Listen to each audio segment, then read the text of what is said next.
যে সমস্ত নারী এই 4টা কাজ করবে, এই 4টা কাজের গ্যারান্টি দিবে, তাদেরকে জান্নাতের 8টা দরজার গ্যারান্টি দেয়া হবে।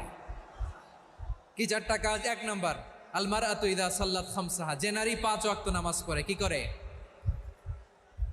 জেলা স্টেডিয়ামে অবস্থানরত আমার নারীরা, বোনেরা, বিশ্বনবী আপনাদেরকে 4টা কাজের কথা বলেছেন, খুব বেশি না।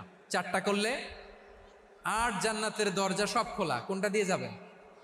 যেটা দিয়ে মনে চায়। 1 নাম্বার 5 ওয়াক্ত নামাজ। আমার বোনেরা জোহরের নামাজ পড়তে পড়তে এটা আসরে নিয়ে যায়, আসর পড়তে পড়তে এটা মাগরিবে নিয়ে যায়। এরকম আসরে নাই, লালমনিরহাটে হয়তো নাই। আমার বোনেরা এটা করবেন না। ইন্নাস সালাতা কানাত আলাল মুমিনিনা কিতাবাম মাওকুতা, সময় মতো পড়বেন। সামাত শাহরা, রমাদানের রোজাগুলো রাখবেন। হাফিজাত ফুরুজাহা, যে নারী তার চরিত্রকে হেফাজত করে, তার প্রাইভেট হেফাজত করে, তার লজ্জাস্থান হেফাজত করে।